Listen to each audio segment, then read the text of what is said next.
ಸಹಜವಾಗಿ ಎಲ್ಲರೂ ಏನಪ್ಪ ಅಂತಂದ್ರೆ ಒಂದಿಷ್ಟು ಟೀಕೆ ವಿಮರ್ಶೆ ಮಾಡಿದ್ದದ. ಆಲ್ರೆಡಿ ನಮ್ಮ ಕೋರ್ಟಿಗೆ ಆ ದಿಶೆಯಲ್ಲಿ ಇನ್ನೂ ಚರ್ಚೆ ಅಥವಾ ಇನ್ನೂ ಕೇಸಿನ ಮುಂದುವರೆಗೆ ಇರುವುದರಿಂದಾಗಿ ಈ ಸಂದರ್ಭದಲ್ಲಿ ನಾವು ಏನೂ ಮಾತಾಡದೆ ಏನು ನಡೀತದೆ ನೋಡುವಂಥ ಒಂದು ದೃಷ್ಟಿ ಇಟ್ಕೊಂಡು ಇವತ್ತು ಈ ವಿಷಯವನ್ನು ಮುಂದೆ ಚರ್ಚೆ ಮಾಡಿದ್ದೀವಿ.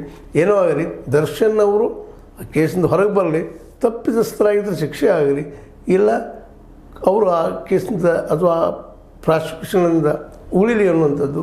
ಮತ್ತು ಇವತ್ತಿಗೂ ನಮ್ಮ ಅಭಿಮಾನಿಗಳು ಅವ್ರ ಬಗ್ಗೆ ಒಳ್ಳೆಯ ಮಾತುಗಳನ್ನು, ಒಳ್ಳೆಯ ವಿಚಾರಗಳನ್ನು ಇಟ್ಕೊಂಡಿದ್ದಾರೆ. ಹೀಗಾಗಿ ಇನ್ನು ಮುಂದಿನ ದಿನಗಳಲ್ಲಿ ಇನ್ನೂ ಅವರಿಂದ ಅಪೇಕ್ಷೆ ಮಾಡುವಂಥ ಒಳ್ಳೆಯ ಸಿನಿಮಾಗಳು ಬರಲಿರುವಂಥದ್ದು. ಡೆವಿಲ್ ಯಾವ ರೀತಿಯಾಗಿ ಜನರ ಮೇಲೆ ಪ್ರಭಾವ ಮಾಡ್ತೈತಿ ಅದು ಬಿಡುಗಡೆ ಆದಮೇಲೆ ಗೊತ್ತಾಗುವಂಥ ವಿಷಯ.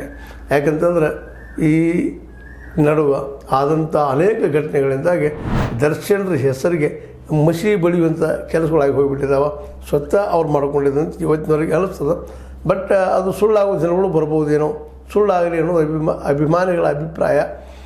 ಏನಾಗ್ತದೋ ಅದು ನೋಡೋಣ ಮುಂದಿನ ದಿನದಲ್ಲಿ. ಕೋರ್ಟ್ನಲ್ಲಿ ಮ್ಯಾಟ್ರ್ ಇರೋದರಿಂದ ಅದ್ರ ಬಗ್ಗೆ ಚರ್ಚೆ ಮಾಡೋಕ್ಕಿಂತಲೂ ಈಗ ವಿದೇಶಕ್ಕೆ ಅವರನ್ನು ಚಿತ್ರೀಕರಣ ಕಳಿಸಿದ್ದಾರೆ ಅನ್ನುವಂಥ ಒಂದು ವಿಷಯ, ಅದನ್ನು ಒಪ್ಪಿಕೊಟ್ಟದು ಕೋರ್ಟು ಷರತ್ತುಬದ್ಧಾಗೆ, ಮತ್ತು ಅವರು ಅದನ್ನು ಪಾಲಿಸ್ತಾರೆ ಅನ್ನುವಂಥ ವಿಷಯನೂ ಇಲ್ಲ ನಾವು ಮನಗಾಣಿಸ್ಕೊಳ್ಬೇಕಾಗ್ಯದ. ಯಾಕಂತಂದ್ರೆ ಗೊತ್ತದ ಅವ್ರಿಗೆ ಕೋರ್ಟಿನ ಷರತ್ತುಗಳನ್ನು ಮೀರಿದರೆ ಭವಿಷ್ಯದಲ್ಲಿ ಏನಾಗಬಹುದು ಅನ್ನುವಂಥದ್ದು. ಆಲ್ರೆಡಿ